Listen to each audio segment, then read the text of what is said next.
प्यारे बच्चों, सर्वप्रथम मैं विद्यालय के प्रधानाध्यापक डॉक्टर मोहम्मद इकबाल हुसैन, हमारे मिडिल स्कूल के प्रधानाध्यापक मोहम्मद समीम अख्तर एवं दोनों विद्यालय के अन्य शिक्षक शिक्षिकागण और आप सभी प्यारे बच्चों का तहे दिल से स्वागत करता हूं।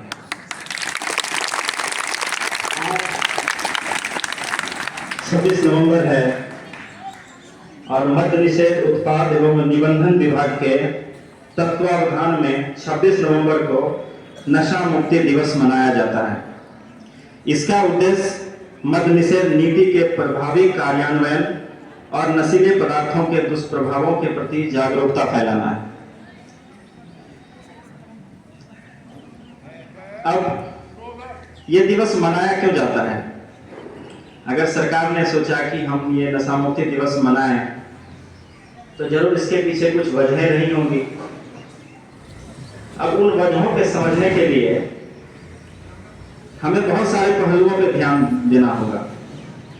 मैं थोड़ा बहुत आध्यात्मिक कि हमारे धर्म शास्त्रों में क्या लिखा है, उसके बाद थोड़ा वैज्ञानिक, थोड़ा सामाजिक कारण बताऊंगा जिसके वजह से सरकार ने इस तरह का निर्णय लिया है। अब धार्मिक कारण यह है सबसे पहला कि ऋग्वेद में चेतावनी दी गई है। हिंदुओं का पवित्र ग्रंथ है वेद और वेद की संख्या 4 होती है, ऋग्वेद, यजुर्वेद, अथर्ववेद और सामवेद। तो ऋग्वेद में चेतावनी दी गई है कि शराब का सेवन जोखिमपूर्ण है और उससे बुरे व्यवहार की संभावना बढ़ जाती है। ऋग्वेद के 7वें मंडल में ऐसा लिखा हुआ है कि नशा और जुआ हमें नष्ट कर देते हैं और दुखों का कारण बनते हैं। हिंदू धर्म में शराब पीना राक्षसी प्रवृत्ति का माना गया है। अब थोड़ी बात हम इस्लाम की भी करेंगे।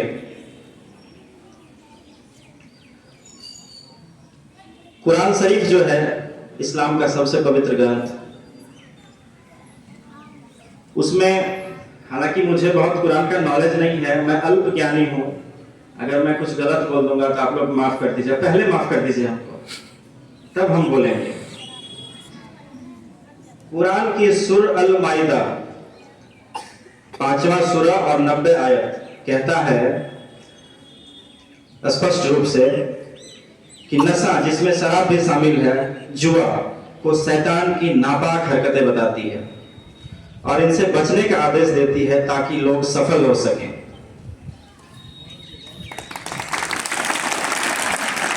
सूरह अन-निसा 4 सूरा 43 आयत, यह आयत कहती है कि नशे के हालत में नमाज के करीब तक नहीं जाना चाहिए। अब अन्य धर्मों की बात करें, जैसे जैन है, बौद्ध है, सिख है, सभी ने नशा को निषिद्ध माना है। सभी धर्मों की बात है कि नशा को निषिद्ध मानते हैं। उसके बाद ये तो हो गया धार्मिक कारण कि हमारे धर्म ग्रंथों में क्या लिखा है। अब कुछ वैज्ञानिक कारण भी हैं इसके। वैज्ञानिक कारण क्या है कि देखिए, लोग शराब का आदी क्यों होते हैं, उसका कारण हम आपको बताते हैं। जब आदमी शराब पीता है तो अल्कोहल हमारे ब्लड में जाता है और वो परिसंचरण तंत्र के माध्यम से ब्रेन तक जाता है। अब ब्रेन का काम क्या है, वहां कुछ हार्मोन्स रिलीज होता है, जैसे डोपामाइन है, सेरोटोनिन है, ये सब एंजाइम है। इसका जब सिक्रेशन होता है तो आदमी को अच्छा फील होता है, तो लोग शराब पीते हैं। क्योंकि आखिर जब बुरी चीज है तो लोग पीना क्यों पसंद करते हैं, ये भी तो एक सवाल है। सबको पता है, किसी से पूछेगा कि बुरी चीज है तो कहेंगे हाँ, लेकिन फिर भी पीते हैं। क्यों? उसका वही कारण है, वैज्ञानिक कारण है ये, कि लोग शराब पीते हैं, उसको अच्छा फील होता है, लेकिन उसका जब तक ब्लड में अल्कोहल की मात्रा होती है तभी तक वो हार्मोन्स रिलीज होता है, तभी तक उसको अच्छा लगता है। बाद में फिर शायद कुछ खत्म। तो एक छोटी सी कहानी मैं इसको सुना रहा हूं कि मेरे गांव में एक बहुत बड़े जमींदार थे। अब वो नहीं रहे, हालांकि परिवार उनका अभी भी है। बहुत पैसे वाले लोग थे और बहुत ज़्यादा जमींदारी भी उनका था। और उस जमाने में मेरे गांव में एक ही 2 मंजिला बिल्डिंग था जो उनका था। तो एक शराबी किस्म का आदमी था, वो शाम को शराब पी के जाता था और बताता है, मुखिया बोलो कितना दाम है तुम्हारा इस बिल्डिंग का, अभी खरीद लेंगे। तो बोला क्या कि तुम अभी चले जाओ, सुबह में खरीद लेना। सुबह में वो आया नहीं, तो ये अपने स्टाफ को भेजा कि उसको बुला के लाओ। तो बुला के लाया, तो बोला क्या कि ठीक है, तुम बोल रहे थे कल कि मेरा ये 2 तल्ला मकान तुम खरीद लोगे, जमीन भी खरीद लोगे, गाड़ी भी खरीद लोगे, तो खरीद लो। तो बोला कि मालिक वो जो पुरुष था ना शाम में, वो तो चला गया, अब तो है ही नहीं खरीदने वाला, तो गया। तो इसीलिए वैज्ञानिक कारण है। अब सामाजिक कारण क्या है कि देखिए, पश्चिमी कल्चर में इतना बुरा नहीं माना जाता है नशे को, शराब को, लेकिन हमारे भारतीय कल्चर में इसको बुरा माना जाता है। तो समाज में अच्छा इम्पैक्ट इसका नहीं पड़ता है।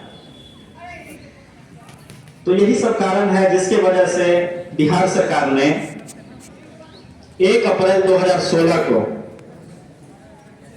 एक अध्यादेश के माध्यम से एक कानून लाया, Bihar excise and prohibition act 2016। अब अध्यादेश क्या होता है? कानून बनाने का अधिकार किसको है? केंद्र स्तर पर संसद को और राज्य के स्तर पर राज्य के विधानमंडल को। अगर मान लीजिए विधानसभा का या संसद का सत्र नहीं चल रहा हो और सरकार को लगे कि कोई कानून बनाना अभी नितांत आवश्यक है, तो उसके लिए अनुच्छेद 123 में लिखा हुआ है कि राष्ट्रपति को पावर है कि वो अध्यादेश जारी कर सकता है। और 213 में, अनुच्छेद 213 में लिखा हुआ है कि राज्यपाल को पावर है कि राज्यपाल अध्यादेश जारी कर देगा और वो कानून बन जाएगा, लेकिन 6 महीने के भीतर उसको सदन में पास करवाना होता है। तो अध्यादेश के माध्यम से ये कानून आया। कानून आने के बाद 2 अक्टूबर 2016 को ये पूर्ण रूप से मतलब सदन में पारित होकर अधिनियम बन गया। पहले ये अध्यादेश था, बाद में अधिनियम बन गया। यही सब वजह हैं जिनके कारण बिहार में लाया गया। और ये मैं एक एक्सपेक्ट की बात किया शराब का, नशा में एक ही एक्सपेक्ट नहीं होता है, तंबाकू भी नशा है। आजकल सूखा नशा का प्रचलन बहुत बड़ा है बच्चों में, खास करके जो टीनेजर्स ग्रुप हैं उनमें सूखा नशा का प्रचलन बढ़ा है। स्मैक, चरस और क्या क्या पीते हैं, ये सब उसका भविष्य तो खराब हो जाता है, क्योंकि नशा करेंगे तो पढ़ाई नहीं करेंगे, पढ़ाई नहीं करेंगे तो बाद में दिल्ली पंजाब में लेबर बनेंगे जाके। यही सब वजह है। तो अब मैं अपनी वाणी को विराम देता हूं और अगला वक्ता श्री शैलेश यादव को आमंत्रित करना चाहूंगा।